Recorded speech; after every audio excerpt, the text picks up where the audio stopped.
બેટા બેસી જા. સુષ્મા સુષ્મા મમ્મીની વાત માને ને બેટા. બેસી જા હો, બેસી જા. હા બસ ચૂપચાપ બેસવાનું, પગ નીચે મૂકી દો. હા અને સર એવું નહીં કરવાનું બેટા. હવે જીવનમાં આ જ બાકી હતું કે હવે એ જોવાનું. ખબર નહીં હા ગાંડી ક્યાં ઘરમાં આવી પાછી. તમને ખબર હતી ને કે તમારી દીકરી પાગલ થઈ ગઈ છે, છતાં પણ તમે મને કહ્યું નહીં કે એની યાદદાસ્ત શક્તિ જતી રહી છે અને મગજમાં મોટી અસર થઈ છે. પણ મારી વાત તમને પૂછ્યું હતું ને મેં કે નહીં કે ડોક્ટરે શું કહ્યું સુષ્મા વિશે? પણ તમે સાંભળો તો ખરા. તમે વાત કેમ નથી સમજતા? અરે ડૉક્ટરે કહ્યું કે એની એક નસ દબાઈ રહી છે, બ્લોક થઈ ગઈ છે, એના લીધે એની યાદશક્તિ પર અસર થઈ છે. તો શું અમારે જોવાનું? આખી જિંદગી આ તમારી છોકરીને અમારે પાલવવાની? અરે પણ એને બેટા એવું નહીં કરવાનું. છી ગંદુ કહેવાય. મૂકી દે, ચૂપચાપ બેસી જા, અદબ પાડ દે. જુઓ હિરલબેન, તમે ખોટું વિચારી રહ્યા છો. તમે જે કરી રહ્યા છો ને એ અત્યારે સદંતર ખોટું છે. હું એમ નથી કહેતી કે તમે મારી ગાંડી દીકરીની સેવા કરો, પણ તમારા ઘરની વહુ છે. તમે જ કહેતા હતા કે એ મારી નહીં તમારી પણ દીકરી છે. પણ એ સાચી હતી ને ત્યારે કહેતી હતી, પણ મને નહોતી ખબર કે ભવિષ્યમાં ગાંડી થશે. પણ હવે ગાંડી છોકરી હોય કે વહુ હોય, એક સેકન્ડ પણ આ ઘરમાં હું ન રાખી શકું. હા, દીકરીની માં નથી ને એટલે નહીં સમજી શકો.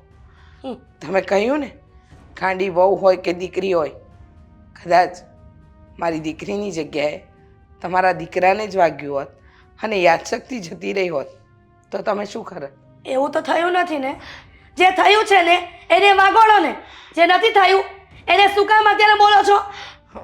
100 વાતની એક વાત, આ તમારી ગાંડી દીકરી એક સેકન્ડ પણ મારા ઘરમાં નહીં રહી. તમારે અહીંયાથી લઈ જવી પડશે. હું મારા દીકરાને સમજાવીને એના બીજા લગ્ન કરાવી દઈશ. હા શું બોલો છો જે તમે? કહું છું ને એ બરાબર જ છે. મારી દીકરીનો શું વાંક? મારી દીકરી તો તમારા ઘરની લક્ષ્મી છે, તમારા ઘરની મોટી વહુ છે.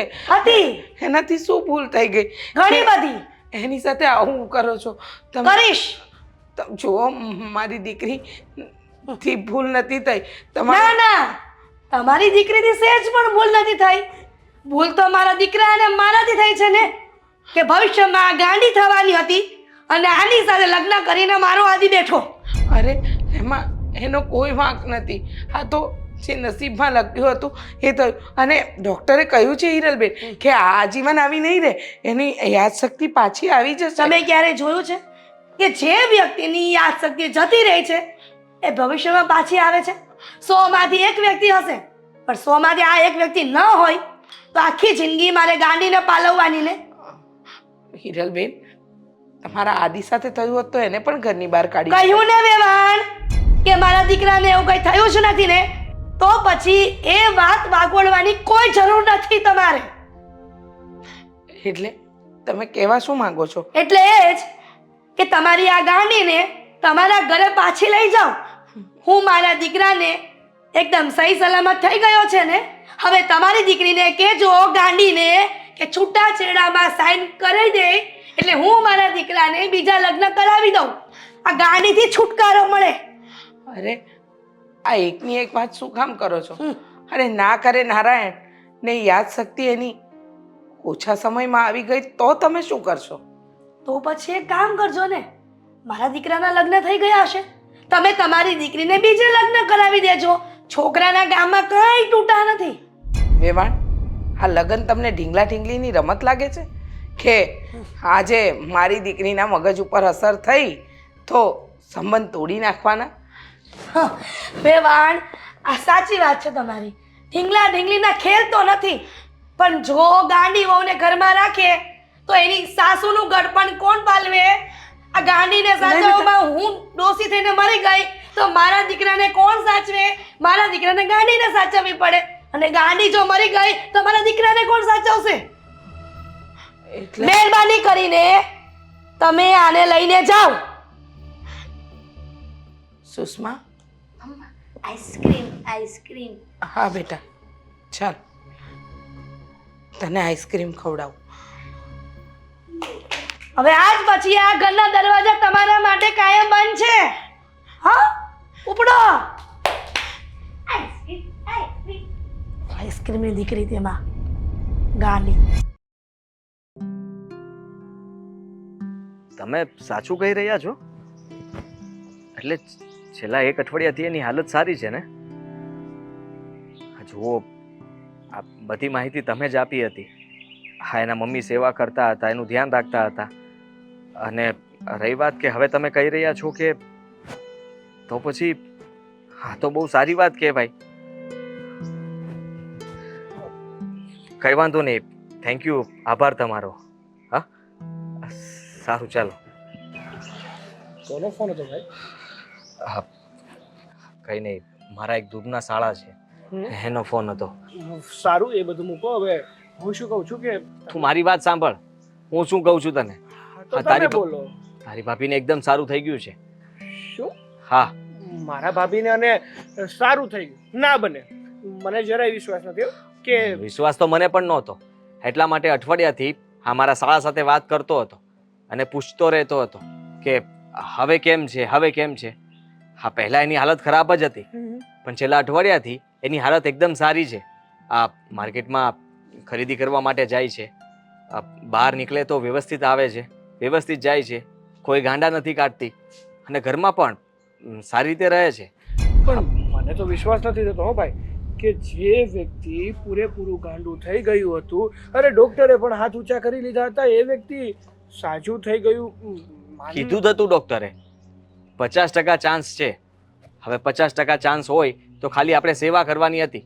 એ વાત પર તું અને મમ્મી બંને માથાકૂટ કરતા હતા. જોયું નતું? મેં ખાલી એને એટલું જ પૂછ્યું હતું કે તમારે શું જોઈએ છે, તો આઈસ્ક્રીમની ના પાડી તો શું કર્યું હતું મારી સાથે? મને ખ્યાલ છે, એટલા માટે તો મેં મમ્મીની વાતને સહેમત રાખી અને મમ્મીએ કહ્યું એમ મેં એને ઘરમાંથી જવા માટે પરમિશન તો આપી દીધી હતી કે ભલે જતા રહે. પણ હવે તું જ વિચાર કર ને, આ થોડા દિવસ આપણે જેની સેવા કરી હોત તો સારું તો એને થઈ જ ગયું ને. આ સમાજની અંદર, કુટુંબમાં, સોસાયટીમાં બધાને ખબર પડી ગઈ કે આ હોવ ગાંડી શું થઈ. આ લોકોએ તો એને ધક્કા મારીને ઘરની બહાર કાઢી તો મૂકી. પણ કઈ ગેરંટી તો નથી જ ને. ગેરંટી તો કઈ હતી જ નહીં ને કે એ સારા થઈ જ જશે. આ તો થઈ ગયા, બાકી કઈ ને જો નો સારા થયા હોત તો આખી જિંદગી આપણે જ પાલવા પડત ને, ત્યારે તમને જ કઠોળું પડત. હા, પડત. હા, તકલીફ હતી ને એટલા માટે જ તો બધું કરવું પડ્યું. પણ તું જ વિચાર કર ને, હવે એકદમ સાજી થઈ ગઈ છે. એને બધી ખબર પડી ગઈ હશે કે આપણે લોકોએ એનું ધ્યાન નથી રાખ્યું. એની મમ્મીએ એની સેવા કરી. જો સેવા સાચું કહું તો પતિ તરીકે મારે કરવી જોઈતી હતી. મેં તો એની સેવા જ નથી કરી. હું સાજો થયો, એને હોસ્પિટલથી લઈને આવ્યો અને બસ એને ઘરમાંથી બહાર કાઢી મૂકી. આનાથી વિશેષ મેં બીજું કંઈ કર્યું? ક્યારનું એકની એક વાતને લઈને બેઠા છો. જો એટલું જ બધું હતું અને એટલું જ પત્નીનું લાગી આવતું હતું તો અમે કીધું ત્યારે ના પાડી દેવાય ને. અને જો તો પણ અમે ઘરની બહાર કાઢવાનું કહેત તો તમારે સાથે જતું રહેવાય ને. ત્યારે તો પણ તમે પણ કહેતા હતા કે નહીં વાંધો નહીં, જવા દો. આમ પણ જો આ રહેશે ને ઘરમાં તો કોઈને સરખી રીતે જીવવા નહીં દે. આ તમે છો ને ડબલ ઢોલકી છો, બે બાજુ વાગો છો. હવે અત્યારે તો એવું થવું પડે ને. આ તારી ભાભીને મૂકી એનું દુઃખ થાય છે હવે. ત્યારે એમ હતું કે ફસાઈ ગયો છું. હા, હું તો સાજો જ હતો, પણ હવે એ ગાંડી થઈ ગઈ તો હું શું કરું? દુઃખ શું કામ થાય છે? હું સમજુ છું, હું તમારો જ ભાઈ છું, પાગલ નથી. દુઃખ અત્યારે એટલા માટે થાય છે કે મારા ભાભી સાજા થઈ ગયા. જો સાજા ન થયા હોત ને તો તમને છે ને ખુશી થાત, દુઃખ ના થાત. ખુશી નહીં, પણ મને કોઈ ફરક નહોતો પડતો. હું આપણા કામને સંભાળીને બેઠો હતો અને મને કામની પણ ચિંતા હતી કે આપણો બિઝનેસ બંધ ન થઈ જાય. જો સુષ્માનું ધ્યાન રાખવા જાત તો બિઝનેસ કોણ સંભાળત? હા, મેં એટલા માટે સુષ્માના બદલે બિઝનેસને વધારે મહત્વ આપ્યું. જો કે ભગવાન કરે એ બધું સારું જ હોય ને. તું જ વિચાર કર ને, જો બિઝનેસ પણ પાછો સેટ થઈ ગયો અને સુષ્માની તબિયત પણ સારી થઈ ગઈ તો હવે સુષ્મા ભાભીની તબિયત સારી થઈ જ ગઈ છે તો શું કરીશું? લેવા જવા છે પાછા? તને લાગે છે મમ્મી હા પાડશે? મમ્મી મારી વાત માનશે? અરે હા, વાત સાચી છે, ખોટી નથી. એટલે સુષ્મા સાજી થઈ જ ગઈ છે. ભાભી હકીકતમાં સાજા થઈ જ ગયા હોય તો પછી મમ્મીને વાંધો શું હોવાનો? કારણ કે ભાભી પાગલ હતા ને એટલે મમ્મીને વાંધો હતો. પણ એના જેવા ભાભી થઈ ગયા હોય નોર્મલ તો મમ્મીને કંઈ વાંધો નહીં. એવું તું કહે છે?